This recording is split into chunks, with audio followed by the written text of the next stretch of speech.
ఆంధ్రప్రదేశ్ రాష్ట్ర కేబినెట్ సమావేశంలో గౌరవ ముఖ్యమంత్రి గారి అధ్యక్షతన రాష్ట్రానికి సంబంధించిన అనేక అంశాలపైన లోతుగా చర్చించుకొని నిర్ణయాలు తీసుకోవడం జరిగింది. ముందుగా పౌర సరఫరాల శాఖకు సంబంధించిన ముఖ్యమైన అంశం, ఆ అంశం గురించి నేను ప్రస్తావించిన తర్వాత గౌరవ మంత్రివర్యులు పార్థసారథి గారు కేబినెట్ సమావేశం గురించి ఆయన వివరిస్తారు. సో ఈరోజు రాష్ట్ర ప్రభుత్వం తరఫున కేబినెట్లో మంత్రులందరం కూడా చర్చించి గతంలో ఉన్న పీడిఎస్ రైస్ పంపిణీ వ్యవస్థ ఏదైతే ఫేర్ ప్రైస్ షాపుల ద్వారా రాష్ట్ర వ్యాప్తంగా 29,000 షాపుల్లో ప్రతి నెల 1వ తారీఖు నుంచి 15వ తారీఖు వరకు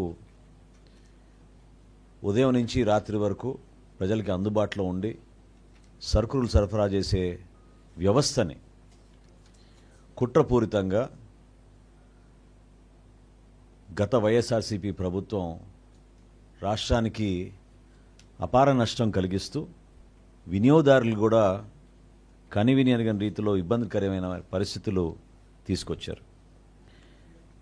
ఈ 9,260 MDU వ్యాన్లు ఏర్పాటు చేయడానికి కోసం 1,860 కోట్ల రూపాయలు ప్రజాధనాన్ని దుర్వినియోగం చేశారు. ట్రయల్ ప్రాజెక్టుగా ఇంటింటికి మేము డోర్ డెలివరీ చేస్తామని పెద్ద పెద్ద మాటలు చెప్పిన వారు ఆ ట్రయల్ ప్రాజెక్టు కోసం, పైలట్ ప్రాజెక్ట్ కోసం మరొక 200 కోట్ల రూపాయలు వెచ్చించారు. చివరికి అంతిమంగా వినియోగదారుడికి చెప్పుకోలేని సమస్యలు, ఇంటింటికి ఎక్కడ కూడా డోర్ డెలివరీ జరగలేదు. ప్రతి వీధికి వచ్చి అది కూడా ఆ ఆపరేటర్కి ఏ విధంగా అనుకూలంగా ఉందో ఆ సమయానికే వచ్చి ఉన్నంతసేపు ఉండి వెళ్ళిపోయే పరిస్థితి ప్రతి ఒక్కరం కూడా మనం చూస్తూనే ఉన్నాం. మనకి ప్రజల్లో తిరుగుతున్నప్పుడు ఈ సమస్యలపైన వాళ్ళు ఎంతో ఆందోళన చెందుతూ మన దృష్టికి తీసుకొచ్చారు. ముఖ్యమంత్రి గారు కూడా కూటమి ప్రభుత్వం ఏర్పడిన తర్వాత IVRS సర్వే టేకప్ చేసినప్పుడు ప్రతి నెల సుమారు 30% లబ్ధిదారులు మాకు రేషన్ అందలేదనే విషయం ప్రతి నెల మాకు వివరాలు వస్తూనే ఉన్నాయి. ఈ నేపథ్యంలో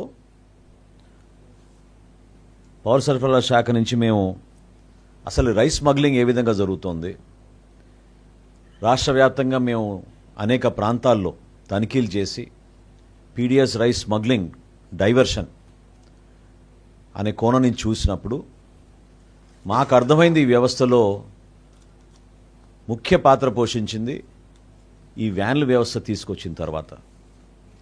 అంటే జవాబుదారితనం లేదు, ఒక స్పష్టత లేదు, సరుకులు తీసుకునేటి ఎవరెటు వెళ్ళిపోతున్నారో ఎవరికి తెలియని పరిస్థితి. అకౌంటబిలిటీ అనేది గతంలో ఫేర్ ప్రైస్ షాప్స్లో చాలా స్పష్టంగా ఉండేది.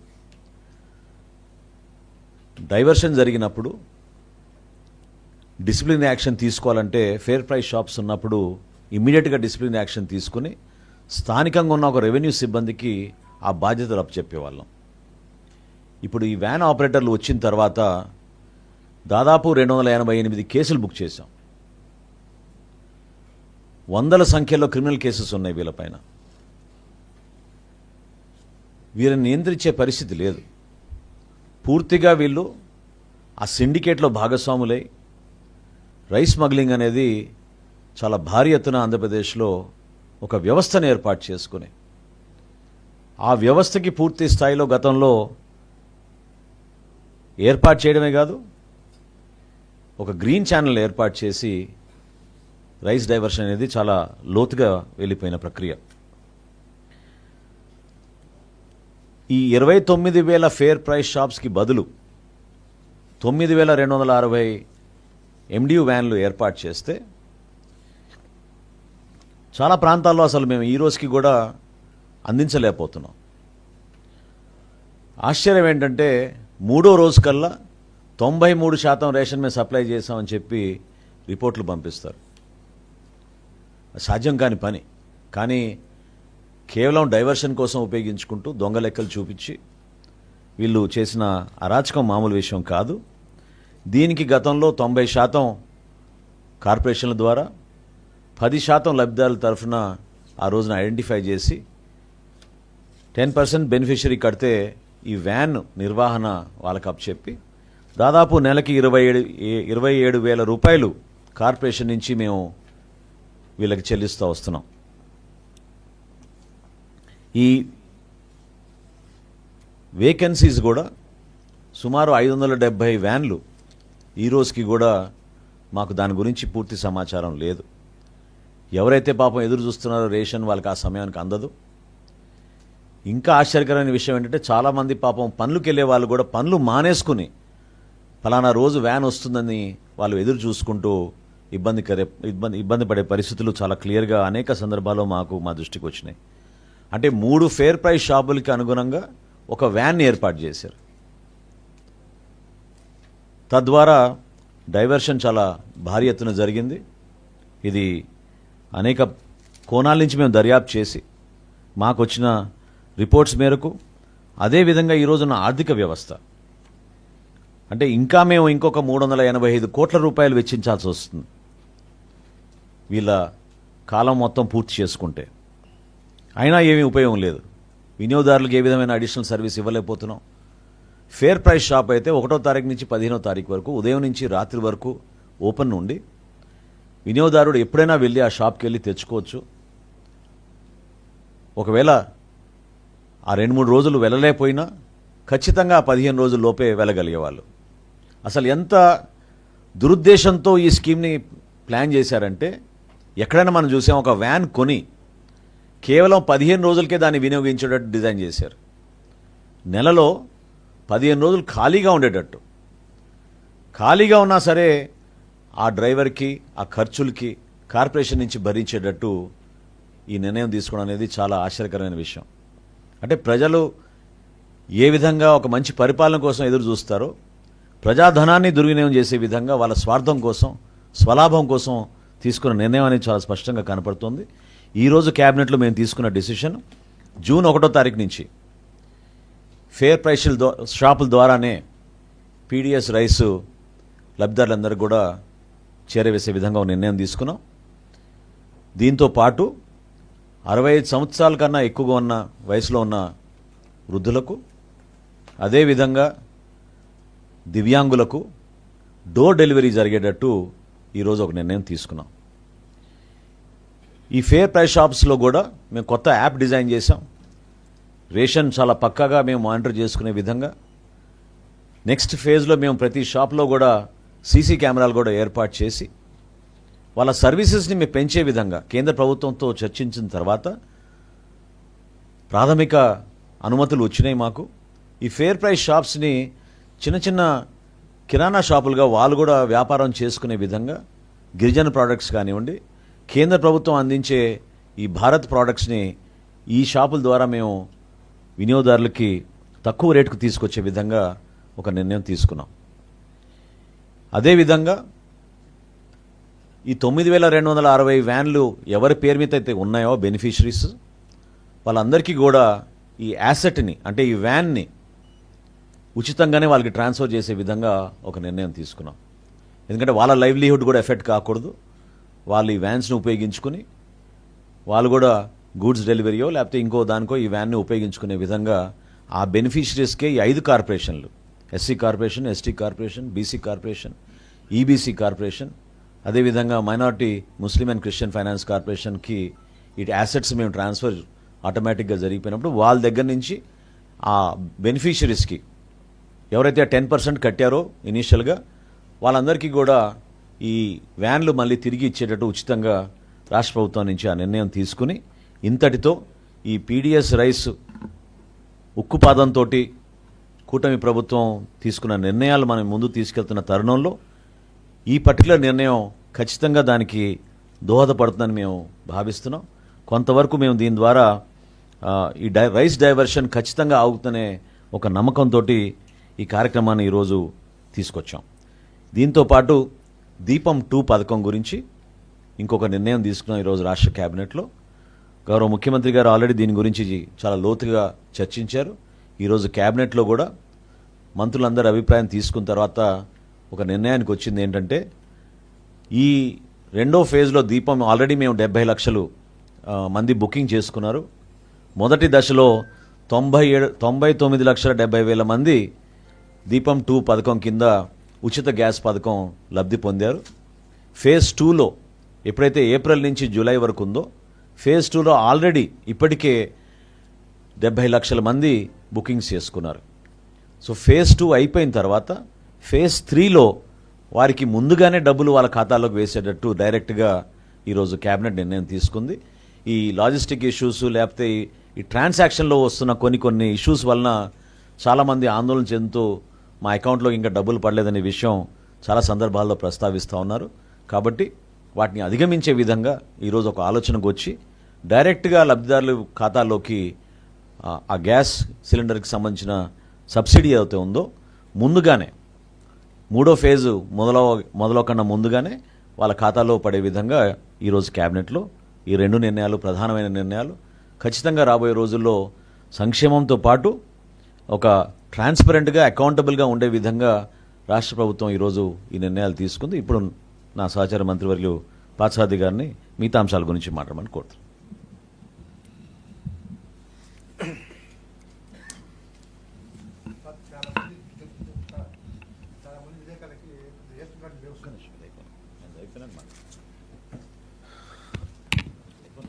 అందరికీ నమస్కారం. ఈరోజు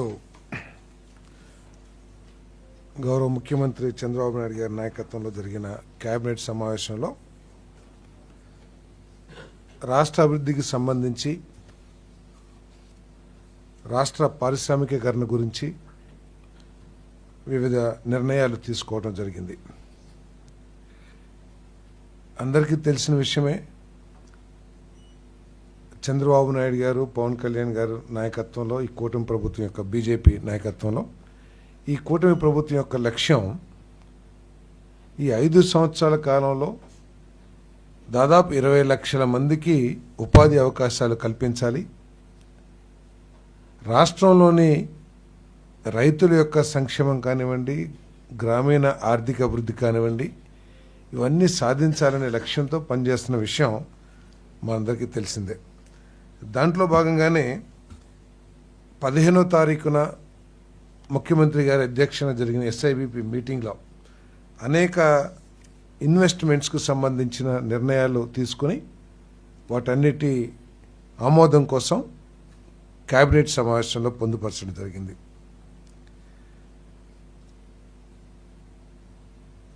దాదాపు 13,000 కోట్ల రూపాయల పెట్టుబడికి సంబంధించి వివిధ సెక్టర్స్లో ప్రతిపాదనలు ఏదైతే SIBP పరిశీలించిందో వాటన్నిటిని కూడా ఈరోజు ప్రభుత్వం ఆమోదం తెలిపిందని చెప్పేసి మనం చేస్తున్నాను. దాంట్లో Deccan Fine Chemicals Private Limited 1,560 కోట్ల రూపాయల పెట్టుబడితో 1,800 మందికి ఉద్యోగ అవకాశాలు, Bharat Electronics Limited defence systems integration complex government of ఇండియాది 1,400 కోట్ల పెట్టుబడితో 800 మందికి ఉపాధి అవకాశాలు లభించేది. PUR energy electronic vehicle manufacturing facility అంటే ఈ బ్యాటరీలు దాదాపు 7.5 లక్షల ఈ 2 వీలర్స్ ఎలక్ట్రిక్ వెహికల్స్ని మ్యానుఫ్యాక్చరింగ్ కోసం 1,786 కోట్ల రూపాయల పెట్టుబడితో 1,200 మందికి ఉపాధి అవకాశాలు లభించే విధంగా, అదేవిధంగా blue jet health care limited 2,300 కోట్ల రూపాయల పెట్టుబడితో 1,750 మందికి ఉపాధి అవకాశాలు, Jupiter renewable private limited solar cells modules తయారు చేయడానికి 2,700 కోట్ల పెట్టుబడి 2,216 మందికి ఉపాధి అవకాశాలు. దీంతోపాటు Mohan Spintex India limited ATC tyres అని 2 యూనిట్స్ ఉన్నాయి. ఇవి గత ప్రభుత్వం అంటే 2014-19 సమయంలో చంద్రబాబు నాయుడు గారు దీనికి ఇన్సెంటివ్స్ కానివ్వండి లేకపోతే ఈ నిర్మాణానికి ఆ రోజు ప్రతిపాదనలు ఆమోదించడం జరిగింది. కానీ ఇన్సెంటివ్స్ ఏదైతే ప్రభుత్వం ఇవ్వాలో దాంట్లో భాగంగా ఇండస్ట్రియల్ పాలసీలో భాగంగా గత ప్రభుత్వం అంటే వైసీపీ ప్రభుత్వం సరైన కాలంలో సరైన సమయంలో వాటిని రిలీజ్ చేయకపోవటం కానివ్వండి, అసలు ఇవ్వకపోవటం కానివ్వండి, అదేవిధంగా కోవిడ్ మూలంగా వచ్చిన లాక్డౌన్ మూలంగా ఈ ప్రాజెక్ట్ ఇంప్లిమెంటేషన్ అనేది బాగా డిలే జరిగింది. సో దాన్ని ఆ ఇంప్లిమెంటేషన్ ప్రోగ్రామ్ని పోస్ట్పోన్ చేస్తూ గతంలో ఏదైతే ఇన్సెంటివ్స్ జియో ద్వారా ఇచ్చారో 2028 వరకు కూడా పొడిగించమని రిక్వెస్ట్ చేయడం జరిగింది. మరి ఆ రిక్వెస్ట్ను కూడా ఎస్ఐబిబి ఆమోదించడం, ఎస్ఐబిబి ప్రతిపాదనల్ని మరి క్యాబినెట్ ఆమోదించడం జరిగిందని చెప్పేసి మనం చేస్తాను. ఈ factories Mohan Spintex India limited ఎవరికైతే ఇన్సెంటివ్స్ జియో ఎక్స్టెండ్ చేశారో ఇంప్లిమెంటేషన్ 2028 వరకు 482 crores ఇన్వెస్ట్మెంట్ 1525 1860 మందికి ఉపాధి అవకాశాలు. అదేవిధంగా ATC tyres AP private limited tyre manufacturing unit 1779 కోట్ల రూపాయల పెట్టుబడితో 600 మందికి ఉపాధి అవకాశాలు లభిస్తాయని చెప్పేసి మనం చేస్తాను. అదేవిధంగా Wingtech mobile communications India private limited mobile phones తయారీ పరిశ్రమ ఈ రాష్ట్రంలో పెట్టుబడి పెట్టబోతా ఉంది.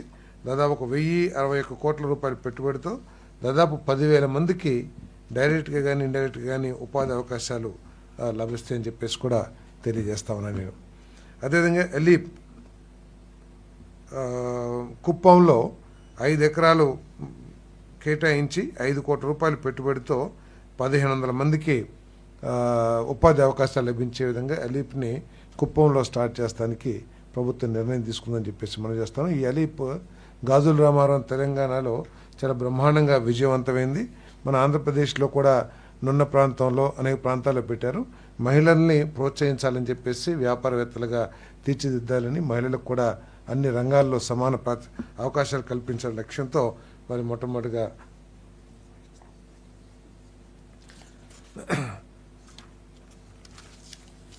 కుప్పంలో స్థలం కేటాయించడం జరిగింది 5 కోట్ల రూపాయలు పెట్టుబడితో. అదేవిధంగా కంప్రెస్డ్ బయోగ్యాస్ మన తోటపల్లి నియోజకవర్గంలో నితిన్ సాయి కన్స్ట్రక్షన్స్ వారు 150 కోట్ల రూపాయల పెట్టుబడితో దాదాపు 500 మందికి డైరెక్ట్గా ఇండైరెక్ట్గా ఉపాధి అవకాశాలు లభించడం. అదేవిధంగా దేశ్రాజ్ సోలార్ ఎనర్జీ ప్రైవేట్ లిమిటెడ్ అనంతపూర్లో విండ్ పవర్ జనరేషన్ కోసం 2,920 కోట్ల రూపాయలు పెట్టుబడి 230 మందికి ఉపాధి అవకాశాలు లభించే విధంగా. అదేవిధంగా Amplus Energy Solutions Private Limited wind solar power projects 3,941 కోట్ల పెట్టుబడితో 260 మందికి ఉపాధి అవకాశాలు. అదేవిధంగా Bondada Engineering Limited Anantapur solar power project 9,000 కోట్లతో 3,900 మందికి ఉపాధి అవకాశాలు. రాబోయే రోజుల్లో జియోగ్రఫికల్ అడ్వాంటేజ్ కానివ్వండి, ఏదైనా కానివ్వండి, అనంతపూర్ పారిశ్రామికంగా ఎనర్జీ రంగంలో అదేవిధంగా మ్యానుఫ్యాక్చరింగ్ రంగంలో కూడా ప్రముఖ పాత్ర వహించబోతా ఉంది.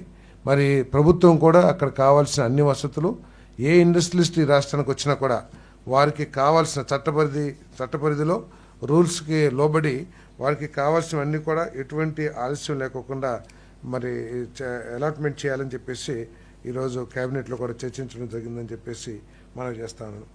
అదేవిధంగా tourism department Bengal Ultimate Resorts LLP 5-స్టార్ రిసార్ట్స్ 150 కోట్ల పెట్టుబడితో 350 మందికి, Shavanthi hotels and resorts private limited 3-స్టార్ అండ్ 5-స్టార్ హోటల్స్ తిరుపతిలో 327 కోట్ల పెట్టుబడితో 570 మంది ఉపాధి అవకాశాలు.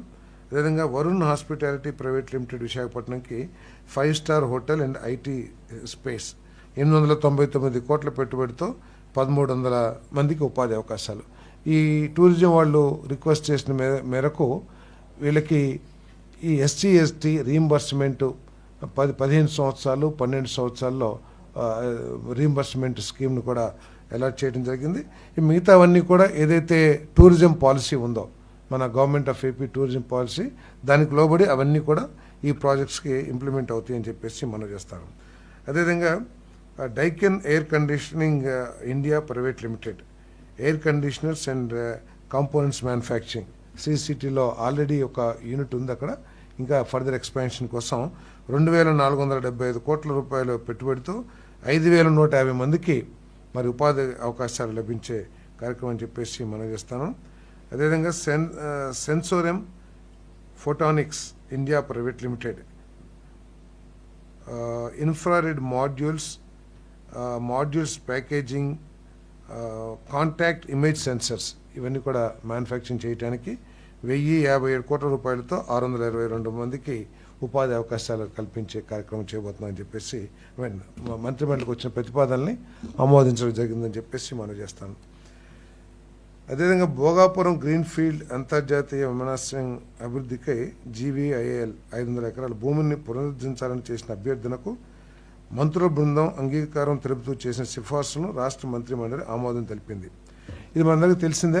విశాఖపట్నం రాబోయే రోజుల్లో భారతదేశ చిత్రపటంలోనే ఒక ప్రముఖ నగరంగా, ఒక వాణిజ్య నగరంగా, మరి అన్ని దేశంలోని ఇతర నగరాలతో కలకత్తా, బాంబే వాటితో పోటీ పడే విధంగా అభివృద్ధి చేయాలని ఐటీ సెక్టర్ని, ఇండస్ట్రీస్ని చాలా పెద్ద ఎత్తున ఈ ప్రభుత్వం విశాఖపట్నంలో ప్రోత్సహిస్తూ ఉంది. మరి భోగాపురం ఎయిర్పోర్ట్ డెవలప్ చేయాలని చెప్పేసి టీడీపీ ప్రభుత్వంలో ఆ రోజు ప్రతిపాదనలో ఆహ్వానించిన విషయం మనందరికీ తెలిసిందే. ఆ రోజు వచ్చిన ప్రతిపాదనలో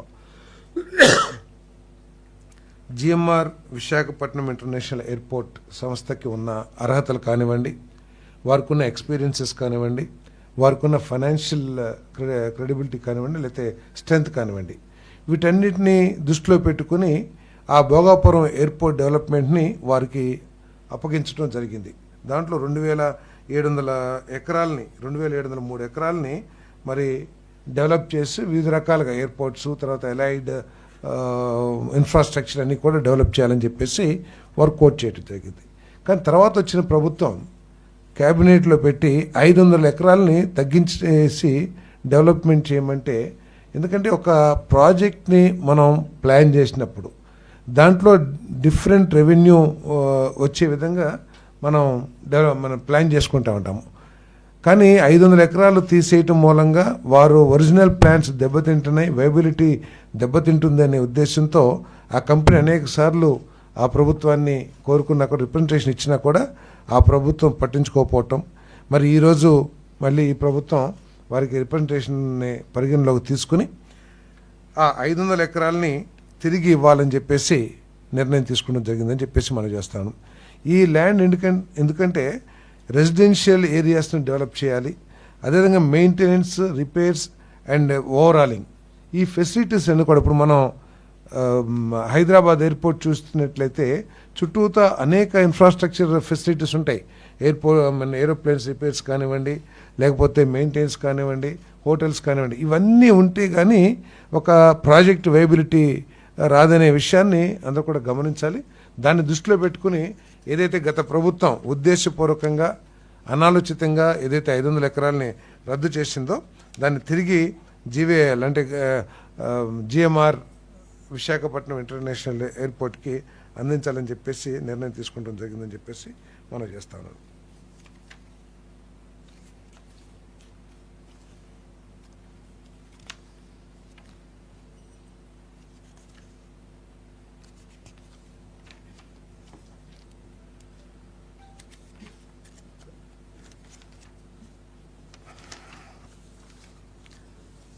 ఎడ్యుకేషన్కి సంబంధించి అనేక నిర్ణయాలు తీసుకుంటం జరిగిందని చెప్పేసి కూడా ఈ సందర్భంగా తెలియజేస్తా ఉన్నాను నేను.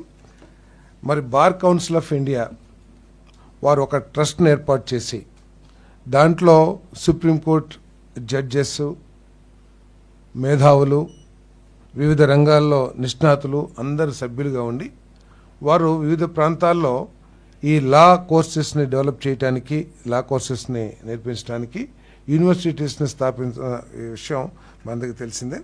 మరి వారు మన రాష్ట్రంలో అమరావతిలో మరి లా యూనివర్సిటీని ఏర్పాటు చేయడానికి ముందుకు రావడం జరిగింది.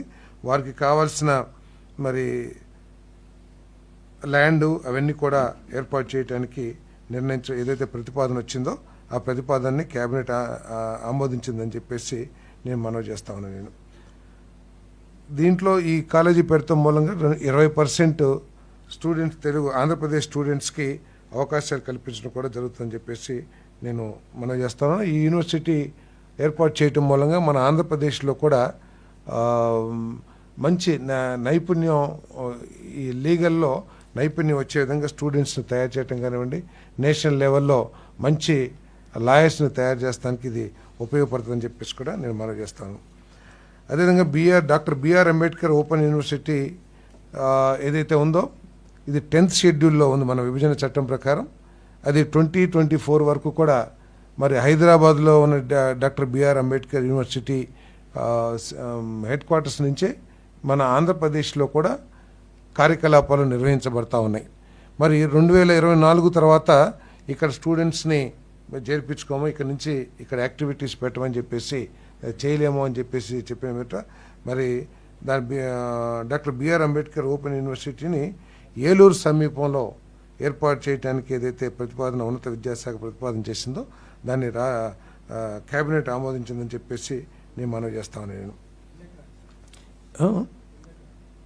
ఇంకా ల్యాండ్ అంతా డెవలప్ చేయలేదు, అంటే ఏలూరులో నిర్మాణం చేయాలని చెప్పేసి ఏలూరు పరిసర ప్రాంతాల్లో డాక్టర్ బిఆర్ అంబేద్కర్ యూనివర్సిటీ స్థాపించాలని చెప్పేసి నిర్ణయం తీసుకోవడం జరిగింది.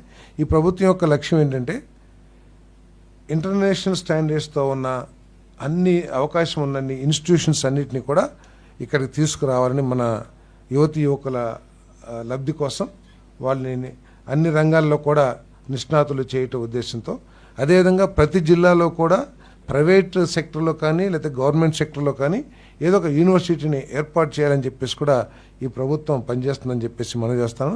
ఇప్పటికే పేరెన్నిక కన్నా కొన్ని ఇంటర్నేషనల్ యూనివర్సిటీతో కూడా ప్రభుత్వం సంప్రదింపులు జరుపుతూ ఉంది. రాబోయే రోజుల్లో ఇంటర్నేషనల్గా పేరు పొందిన ర్యాంకింగ్స్ ఉన్న యూనివర్సిటీస్ కూడా మన రాష్ట్రంలో వారి కార్యకలాపాలను ప్రారంభించడానికి కూడా ముందుకు వస్తున్నారని చెప్పేసి నేను ఈ సందర్భంగా తెలియజేస్తాను.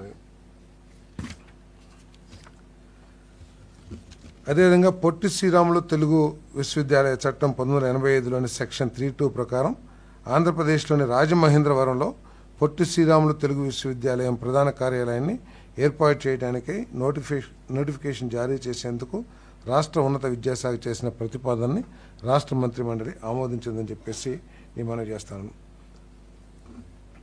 ఈ మూలంగా ఏంటంటే ఈ రాష్ట్రంలో తెలుగు భాష సాహిత్యం మరియు సంస్కృతిలో ఉన్నత స్థాయి పరిశోధనా కేంద్రంగా కూడా పనిచేస్తున్న యూనివర్సిటీ.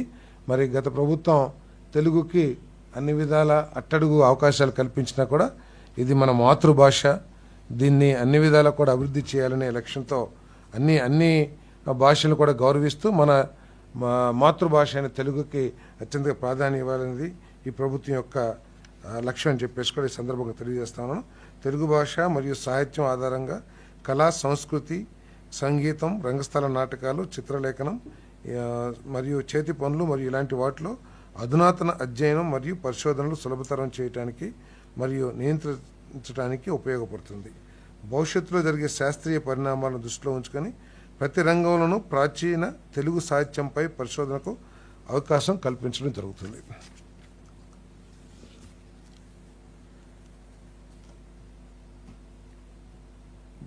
భారత ఉన్నత న్యాయస్థానం సుప్రీంకోర్టు జారీ చేసిన ఉత్తర్వులకు అనుగుణంగా 1136 SGT మరియు 1124 పాఠశాల సహాయకుల పోస్టులు మొత్తం 2260 ఖాళీగా ఉన్న అదనపు పోస్టులుగా మార్చుతూ 15/4/2025న పాఠశాల విద్యాశాఖ జారీ చేసిన GOMS నెంబర్ 30ను ధృవీకరించేందుకు చేసిన ప్రతిపాదనకు రాష్ట్ర మంత్రిమండలి ఆమోదం తెలిపింది. ఈ డిజేబిలిటీస్లో ఇటీవల ఇతర రాష్ట్రానికి సంబంధించి ఒక సుప్రీంకోర్టులో కేసులో 9 ఈ డిజేబిలిటీస్కి సంబంధించి స్పెషల్ ఇన్స్ట్రక్టర్స్ని అపాయింట్ చేయాలని చెప్పేసి ఒక జనరలైజ్డ్ ఆర్డర్ పాస్ చేసింది. ఆ ఉత్తర్వుల్ని, ఆ జడ్జిమెంట్ని అన్ని రాష్ట్రాలు కూడా అమలు చేయాలని చెప్పేసి కూడా ఆ జడ్జిమెంట్లో పేర్కొన్న విషయాన్ని దృష్టిలో పెట్టుకొని మరి ఈ 2260 పోస్టుల్ని కూడా నింపే కార్యక్రమం చేస్తామని చెప్పేసి కూడా ఈ సందర్భంగా తెలియజేస్తాను. ఆంధ్రప్రదేశ్ రిజిస్ట్రేషన్ చట్టం 1905లోని 22A నిషేధ జాబితాలో ప్రభుత్వం కేటాయించిన ఎండోమెంట్స్ కానివ్వండి, వక్ఫ్ భూములు చట్టవిరుద్ధ బదిలీని ఇప్పుడు ఇల్లీగల్గా రిజిస్ట్రేషన్ జరిగిపోయి ఉంటాయి. వాటిని ఇల్లీగల్ ఉండే ఎండోమెంట్స్ ల్యాండ్స్ కానివ్వండి, వక్ఫ్ ల్యాండ్స్ కానివ్వండి, లేకపోతే ప్రభుత్వ భూములు కానివ్వండి, దొంగ డాక్యుమెంట్స్తో లేకపోతే రకరకాల వీటితో ఇల్లీగల్ రిజిస్ట్రేషన్ చేసినప్పుడు దాన్ని క్యాన్సిల్ చేసే అధికారం ప్రభుత్వ అధికారులకు ఉంటుంది. ఆ విధంగా రిజిస్ట్రేషన్ క్యాన్సిల్ చేసినప్పుడు ఏదైతే ఫీజు కట్టాలో ఆ ఫీజును రద్దు చేస్తూ రెవెన్యూ శాఖ మినహాయింపు ఇవ్వడానికి రెవెన్యూ శాఖ చేసిన ప్రతిపాదనకు రాష్ట్ర మంత్రిమండలి ఆమోదం తెలిపింది. ఈ సందర్భంగా ముఖ్యమంత్రి గారు ప్రత్యేకంగా రెవెన్యూ సమస్యల గురించి కూడా ప్రస్తావించడం జరిగింది. ఏదైతే పాస్ పుస్తకాలు కానివ్వండి, 22Aకి సంబంధించిన కానివ్వండి, మరి ఏదైతే గ్రూప్ ఆఫ్ మినిస్టర్స్ ఉన్నారో వారు వాటిని త్వరితగతిన వాటిని సాల్వ్ చేయాలి, ప్రజలు కొంత ఇబ్బంది పెడుతున్నారనే విషయాన్ని కూడా మరి ముఖ్యమంత్రి గారు ప్రస్తావించడం జరిగిందని చెప్పేసి మనం చేస్తాను. వైఎస్ఆర్ జిల్లాలోని బొమ్మాయిపల్లి గ్రామంలో 1000 megawatt pump storage hydro power project స్థాపనకు జియోఎంఎస్ నెంబర్ 12 ప్రకారం ఎకరానికి 5 లక్షల చొప్పున 41.99 ఎకరాల ప్రభుత్వ భూమిని అదానీ గ్రీన్ ఎనర్జీ లిమిటెడ్కు బదిలీ చేయడానికి రాష్ట్ర రెవెన్యూ శాఖ చేసిన ప్రతిపాదన రాష్ట్ర మంత్రి మండలి ఆమోదించింది.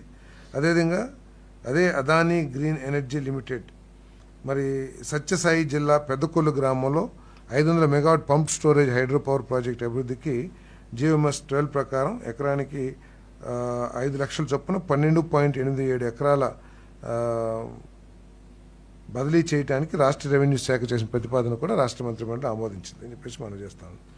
అదేవిధంగా ఎస్పీఎస్ఆర్ నెల్లూరు జిల్లా ముత్కు మండలం పైనాపురం గ్రామంలో పారిశ్రామిక పార్కు స్థాపనకు 615.98 ఎకరాల భూమిని ఏపీఐసికి ఉచితంగా కేటాయించడానికి రాష్ట్ర రెవెన్యూ శాఖ చేసిన ప్రతిపాదన రాష్ట్ర మంత్రి మండలి తెలిపిందని చెప్పేసి మనం చేస్తాను.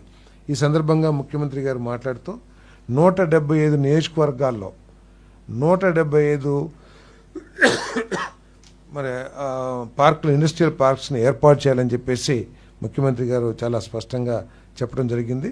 రాష్ట్రంలో పారిశ్రామిక అభివృద్ధి చేయడానికి ఇది చాలా దోహదపడుతుందని, అదేవిధంగా ఈ ఫుడ్కి సంబంధించిన రైతులకు మేలు చేసే ఇండస్ట్రీస్ను కూడా తీసుకురావడానికి ప్రతి ఒక్కరు కూడా వారి వారి అవకాశాలను బట్టి కృషి చేయాలని చెప్పేసి కూడా ముఖ్యమంత్రి గారు సూచన చేయడం జరిగిందని చెప్పేసి మనం చేస్తాం. ఎందుకంటే ఈ ఫుడ్ ప్రాసెసింగ్ ఇండస్ట్రీస్ రావడం ద్వారా రైతులు పండించే పంటలకి గిట్టుబాటు ధరలు లభించడమే కాకుండా వారికి ఆర్థికంగా మేలు జరుగుతుంది.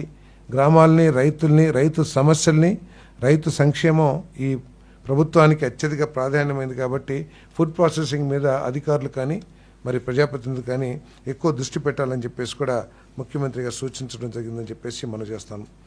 అదేవిధంగా employees state insurance corporation Kurnool జిల్లా బి తండ్రపాడులో ఏదైతే కాస్ట్ కోతో అంటే ధరకి భూమి కేటాయించారో ఆ విధంగా వారు ఒప్పుకోకపోతే మరి గుంటూరు జిల్లాలో ఈఎస్ఐసి ఆసుపత్రి స్థాపనకై అనుసరించిన విధానాన్ని కర్నూలు జిల్లాలో బి తండ్రపాడు గ్రామంలో కూడా, అంటే కర్నూలులోనేమో కాస్ట్కి ల్యాండ్ అలాట్ చేశారు ఈఎస్ఐసికి, కానీ అంతకుముందు గుంటూరు జిల్లాలో ఫ్రీగా ఇచ్చారు ల్యాండ్. సో అదే విధానాన్ని మాకు కావాలని చేస్తే ఇది గవర్నమెంట్ ఆఫ్ ఇండియాకి సంబంధించింది కాబట్టి మరి దాన్ని ఆమోదించడం జరిగింది. ఏదైతే పాలసీ గుంటూరులో అడాప్ట్ చేశారో అదే పాలసీని చేయడం జరిగిందని చెప్పేసి మనం చేస్తాం. అదేవిధంగా గత ప్రభుత్వం అందరికీ తెలిసిందే, దౌర్జన్యకర పరిస్థితులు, అరాచకాలు, కొన్ని నియోజకవర్గాల్లో రాజకీయ కక్షలతో ఏ విధంగా మనుషుల్ని, ప్రతిపక్ష నాయకుల్ని హతమార్చింది మనందరం కూడా చూసాం. దీంట్లో ప్రత్యేకంగా తోట చంద్రయ్య కేవలం ఒక నాయకుడి పేరుని చెప్పమని ఒత్తిడి చేసి అది చెప్పకపోవటం మూలంగా దారుణంగా పబ్లిక్ ప్లేస్లో హతమార్చిన విషయం ఈ రాష్ట్ర ప్రజలందరూ కూడా చూశారు. సో మరి వారి కుమారుడు తోట వీరాంజనేయులకి శాశ్వత ఉద్యోగం కల్పించేందుకే సంబంధిత నియమాలు, చట్ట నిబంధనలు సవరించేందుకు సాధారణ పరిపాలన శాఖ చేసిన ప్రతిపాదనకు రాష్ట్ర మంత్రి మండలి ఆమోదం తెలిపింది. గతంలో కూడా ఈ ఎక్స్ట్రీమిస్ట్ కిల్లింగ్స్ కానివ్వండి, లేదా పోలీస్ ఫైరింగ్లో చనిపోయిన వారికి కానివ్వండి, అనేక సందర్భాల్లో ఉద్యోగ అవకాశాలు కల్పించడం జరిగింది. మరి ఉన్నతాధికారులు చనిపోయినా కూడా ఉద్యోగ అవకాశాలు కల్పించడం. అదే లైన్లో మరి పొలిటికల్ వెంజెన్స్తో, కేవలం రాజకీయ కక్షలతో పబ్లిక్ ప్లేస్లో అతి దారుణంగా చంపబడిన చంద్రయ్య గారి కుమారుడికి తోట వీరాంజనేయులకి శాశ్వత ఉద్యోగం కల్పించడం కోసం చేసిన ప్రతిపాదనని మంత్రి మండలి ఆమోదించిందని చెప్పేసి మనం చేస్తాం.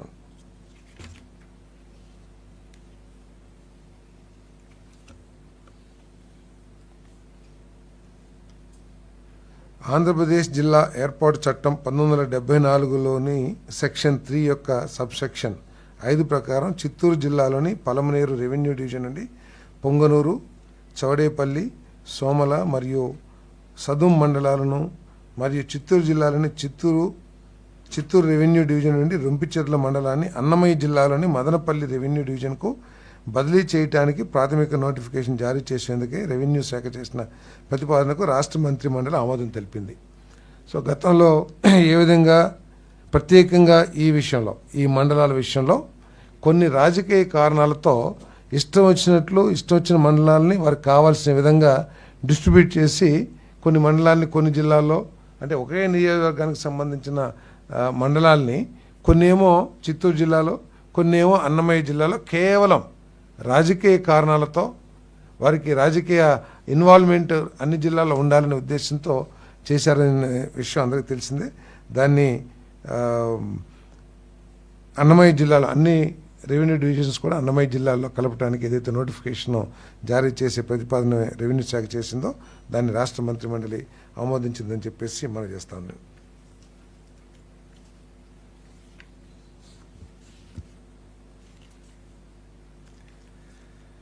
క్వాంటమ్ వ్యాలీ ప్రాజెక్ట్,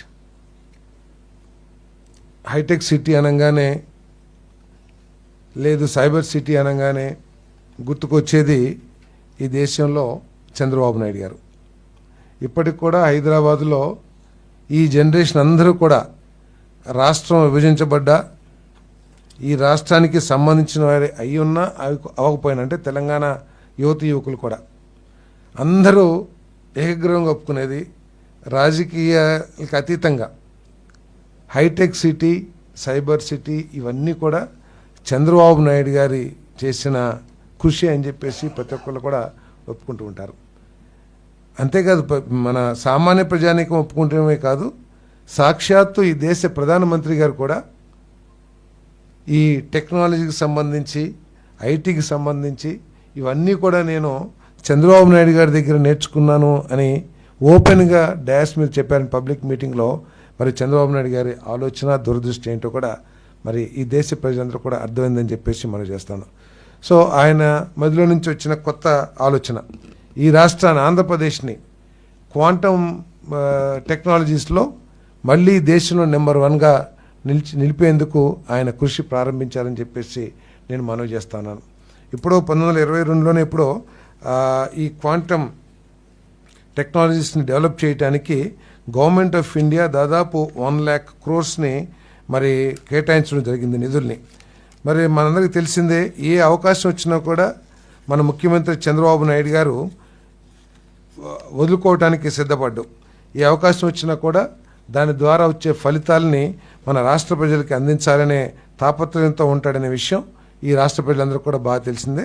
మరి దాంట్లో భాగంగా ఆ నిధులు వినియోగించుకొని కానివ్వండి, భవిష్యత్తులో క్వాంటమ్ టెక్నాలజీకి ఉన్న ఇంపార్టెన్స్ని దృష్టిలో పెట్టుకుని కానీ, టెక్నాలజీ డెవలప్మెంట్ని దృష్టిలో పెట్టుకుని మరి ఇప్పటికే మరి IBM, TCS మరియు L&Tలతో కుదుర్చుకున్న 3 అవగాహన ఒప్పందాలను ధృవీకరించడానికి పరిశ్రమలు, మౌలిక సదుపాయాలు మరియు వాణిజ్య శాఖ చేసిన ప్రతిపాదనను రాష్ట్ర మంత్రిమండలి ఆమోదించిందని చెప్పేసి నేను మనవి చేస్తాను. నేను దీని మూలంగా ఏంటంటే మన యువతకి మళ్ళీ ఒక కొత్త ఓపెనింగ్స్, ఏ విధంగా అయితే కొన్ని లక్షల మంది IT ద్వారా ఈ రాష్ట్రంలో వినియోగించుకోగలిగారో, మన రాష్ట్ర ప్రభుత్వం లేదా చంద్రబాబు నాయుడు గారు చేసిన డెవలప్మెంట్ని మళ్ళీ రాబోయే రోజుల్లో కూడా ఈ రాష్ట్ర యువకులకి గొప్ప అవకాశాలు ఈ క్వాంటమ్ వ్యాలీ ద్వారా రాబోతున్నాయని చెప్పేసి కూడా ఈ సందర్భంగా తెలియజేస్తూ ఆ ప్రతిపాదనని రాష్ట్ర మంత్రిమండలి ఆమోదించిందని చెప్పేసి నేను మనవి చేస్తాను.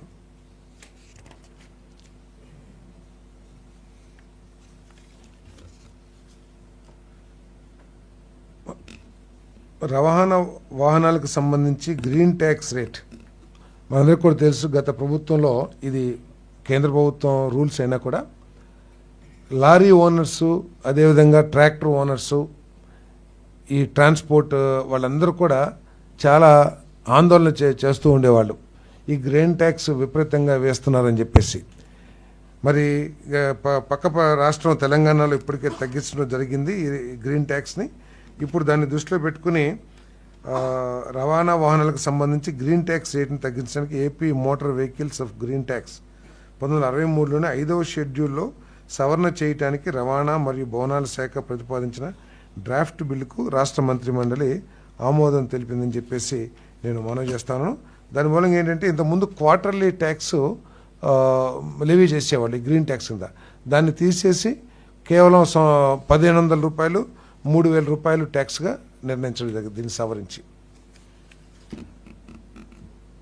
ఆంధ్రప్రదేశ్ హైకోర్టులో వివిధ కేటగిరీల్లో 245 పోస్టుల కల్పనకు న్యాయశాఖ చేసిన ప్రతిపాదనను రాష్ట్ర మంత్రిమండలి ఆమోదించిందని చెప్పేసి మనం చేస్తాం. నేను డిఫరెంట్ కేటగిరీస్ పోస్టులు ఇవన్నీ కూడా ఏంటంటే జిల్లా జడ్జి క్యాడర్లో రిజిస్ట్రార్, ఎడిటర్, జాయింట్ రిజిస్ట్రార్లు, డిప్యూటీ రిజిస్ట్రార్లు, అసిస్టెంట్ రిజిస్ట్రార్లు వివిధ కేటగిరీస్కి సంబంధించిన 245 పోస్టులని శాంక్షన్ చేయడం జరిగిందని చెప్పేసి మనం చేస్తాం. Okay, long agenda 31. ఇటీవల పంటలు చాలా తక్కువ ఉంటాయి. ఇది హార్టికల్చర్ కాబట్టి తప్పకుండా కేబినెట్ సబ్ కమిటీ పరిశీలిస్తుంది. చేసి జిల్లా అధికారుల నుంచి సమాచారం తెప్పించుకుని నష్టపోయిన రైతులకి ఏ విధంగా చేయాలో చేస్తాం, నష్టపరిహారం చేస్తాం. డిస్కషన్ రాలేదు. మీరు అడిగిన పాయింట్ కింద క్యాబినెట్ డిస్కషన్ వచ్చింది. ముఖ్యమంత్రి గారు చాలా స్పష్టంగా చెప్పారు, మనకి ప్రయారిటీ రైతు. సో రైతు సంతోషంగా ఉండాలనే దానిపైన అందరూ దృష్టి సారించండి. మా గ్రూప్ ఆఫ్ మినిస్టర్స్ కూడా అదే ఆదేశాలు ఇచ్చారైనా ఎట్టి పరిస్థితుల్లో కూడా గిట్టుబాటు ధర విషయంలో కానివ్వండి, కొనుగోలు విషయంలో కానివ్వండి, ఎక్కడ కూడా లోట్లు ఎక్కడ చూసుకోమని చెప్పారు. ఇప్పుడే గ్రూప్ ఆఫ్ మినిస్టర్స్ మీటింగ్ కూడా గంట ముందు మేము చేసుకుని ఇక్కడికి వచ్చాము ఈ సమావేశానికి. సో ప్రత్యేకంగా దానిపైన ఫోకస్ పెట్టాం. డెఫినెట్గా రాబోయే రోజుల్లో నెక్స్ట్ ఖరీఫ్ మాసానికి ఇంకా అద్భుతంగా చేసే విధంగా మేము ప్రిపేర్ అవుతున్నాం.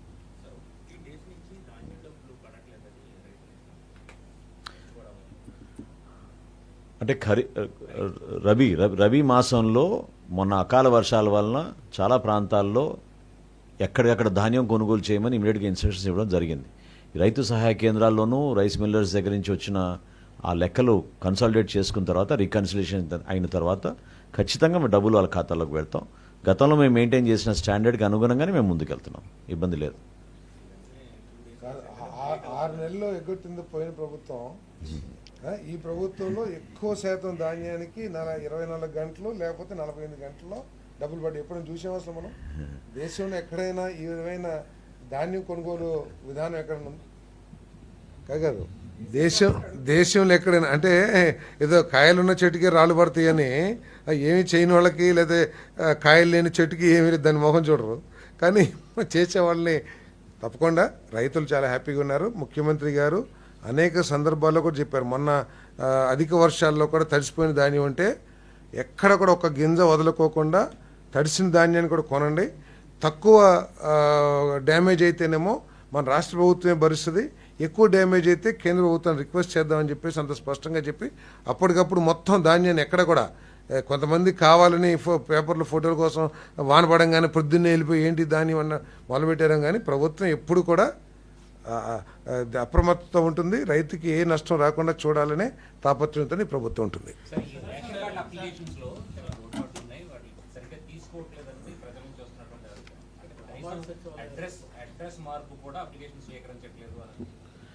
ఏమంటే ఇప్పుడు వరకు ఈ ప్రక్రియ మొదలైన తర్వాత 3,41,000 అప్లికేషన్స్ వచ్చినాయి. అందులో మీకు బ్రేకప్ ఇస్తాను.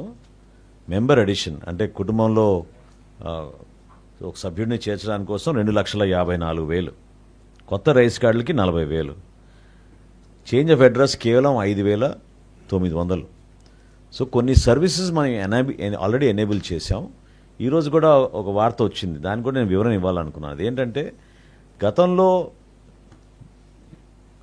దంపతులకి వాళ్ళ కార్డు వాళ్ళు కోరుకుంటారు కాబట్టి ఎవరైనా సరే కొత్తగా పెళ్ళైన వాళ్ళు మీరు కార్డు తీసుకోవచ్చు సపరేట్గా అనేది మేము ప్రకటించాం. అయితే ఆధారం ఉండాలి కాబట్టి మ్యారేజ్ సర్టిఫికేట్ అనేది ఇనిషియల్గా అడిగారు. కానీ ఎప్పుడైతే మా దృష్టికి వచ్చిందో కొన్ని చోట్ల ఇబ్బంది పెడుతున్నారని ఇమ్మీడియట్గా అది నాన్ కంపల్సరీగా మేము నమోదు చేసాం. సో రిజిస్ట్రేషన్ అప్పుడే ఎవరైనా సరే మ్యారేజ్ సర్టిఫికేట్ ఇవ్వాల్సిన అవసరం లేదు. కొన్ని చోట్ల ఏంటంటే ఫోటోనో లేకపోతే మీ దగ్గర పెళ్లి కార్డు ఉందా మీరు అదొక ప్రూఫ్ చూపించండి అని అడుగుతున్నారు, కానీ అది ఎప్పుడు వెరిఫికేషన్ కోసం వచ్చినప్పుడు గ్రామ సచివాలయం వార్డు సచివాలయం సిబ్బంది వచ్చినప్పుడు మాత్రమే చేస్తారు. కానీ ఆన్లైన్లో మాత్రం we have made it non compulsory and we have enabled it. సిమిలర్గా కొన్ని ఫెసిలిటేట్ చేయడానికి కోసం కొన్ని ప్రయత్నాలు చేస్తూనే ఉన్నాం. అనుసంధానం చేయాల్సిన అవసరం ఇంకా కొంచెం ఉంది. బహుశా ఇంకో నెక్స్ట్ 48 అవర్స్లో ప్రాసెస్ అంతా ఇంకా చాలా స్మూత్గా వెళ్తుంది.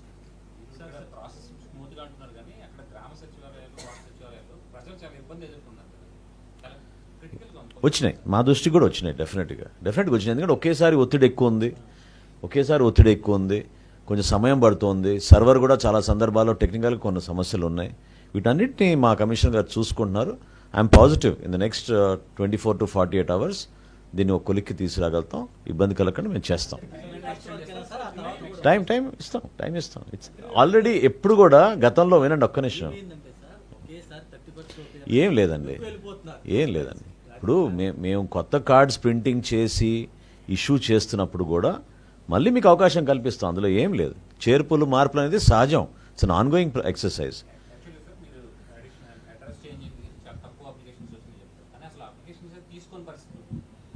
అట్లా లేదండి. అట్లా అంటే లేదు, మాకు ఫీడ్బ్యాక్ రెగ్యులర్గా వస్తుంది. మాకు 1967కి కానివ్వండి, లేకపోతే మా ఫోన్స్కి కానివ్వండి, మా మెయిల్స్ కానివ్వండి, ప్రతిరోజు మాకు మెసేజెస్ వస్తున్నాయి. We're trying to address as many as possible. I will give you another clarification within 48 hours. తప్పకుండా మీకు సిస్టమ్ స్ట్రీమ్లైన్ చేస్తున్నాం. కొన్ని టెక్నికల్ ఇష్యూస్ ఉన్నాయి, అది అవ్వగానే ఇంకా మీకు స్ట్రీమ్లైన్ చేస్తాం.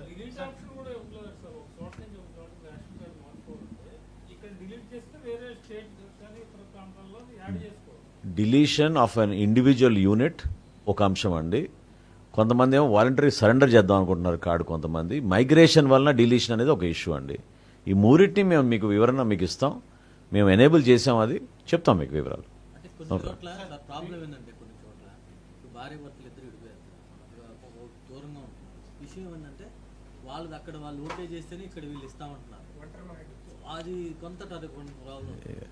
ఫస్ట్ డే నుంచే ఒంటరి మహిళకి ప్రత్యేకంగా మేము సింగిల్ మెంబర్ కార్డు ఇస్తామని హామీ ఇచ్చాం.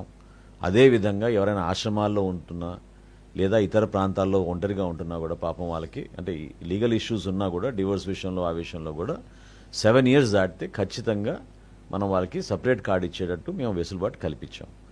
ఇంకా కొంతమందికి అవగాహన లేక క్షేత్రస్థాయిలో ఇబ్బంది అవుతుంది. రేపు ఉదయం వీడియో కాల్ పెట్టారు, మళ్ళీ వీడియో కాన్ఫరెన్స్ పెట్టాం.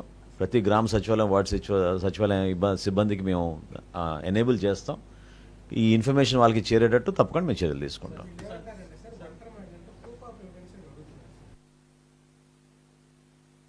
అంటే బేసికల్గా రైస్ కార్డ్ అనేది రిక్వైర్స్ డాక్యుమెంటేషన్. ఎందుకంటే ఇదే కదా ఈరోజు వాడే ఐడి కార్డు కదండి. సో ప్రతిదానికి ఒక అనుసంధానం చేసుకోవడానికి ఒక అనుబంధం డాక్యుమెంట్ లేకుండా ఏ విధంగా చేయగలుగుతారు. అయినా ఇప్పుడు మేమేం చేసామంటే సచివాలయ సిబ్బంది ఇంటికి వచ్చినప్పుడు వెరిఫికేషన్ చేస్తే సరిపోతుంది అనేది ఒక నిర్ణయం తీసుకున్నాం. So we're not insisting on physical documents. కానీ మీ ఇంటికి వచ్చి చెక్ చేసినప్పుడు మీరు ఒంటరిగా ఉంటున్నారా లేదా, లేకపోతే మీరు కొత్తగా పెళ్ళైందా లేదా, ఈ వివరాలు ఖచ్చితంగా తెలుస్తాయి. కాబట్టి వాళ్ళని నమోదు చేయమని చెప్పడం జరిగింది.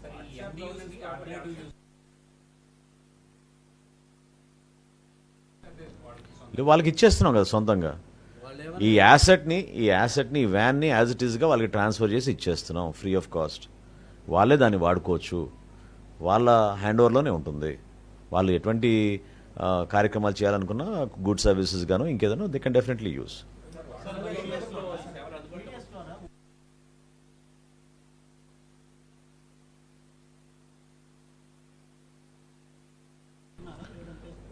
అంటే మేము ప్రైస్ ఇంటర్వెన్షన్ మాత్రం చేస్తామండి. ధరలు బాగా పెరిగిపోయినప్పుడు ఖచ్చితంగా ఒక బాధ్యత తీసుకుని తక్కువ రేటుకి వినియోగదారులకి అందిస్తాం. కందిపప్పు కూడా ఆ విషయంలో ఆ రోజు ఎందుకంటే 175, 180 రూపాయలకి చేరినప్పుడు మేము కేవలం వాళ్ళకి 76 రూపాయలకే ఇచ్చే విధంగా ఆ రోజున సరఫరా చేసాం. ఈ రోజున స్థిరపడిన ధరలు కాబట్టి ఇంటర్వెన్షన్ వచ్చినప్పుడు తప్పకుండా మేము ఇంటర్వెన్షన్ చేస్తాం.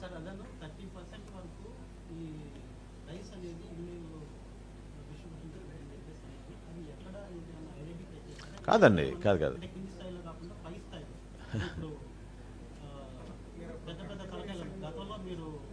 అంటే ఇప్పుడు మా కూటమి ప్రభుత్వం వచ్చిన తర్వాత ఇప్పుడు వరకు ఈ 11 నెలల్లో దాదాపు 70,000 మెట్రిక్ టన్నులు మేము రైస్ సీజ్ చేసాం.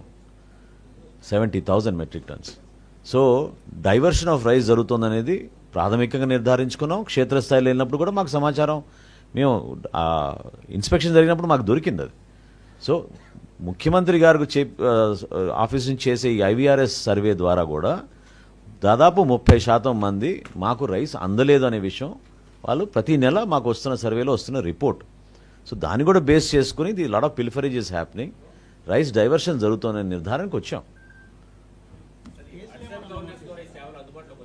చెప్తాను మీకు ఎల్లుండి కల్లా 3 సేవలు వచ్చినాయి, మిగతా మీకు చెప్తాను.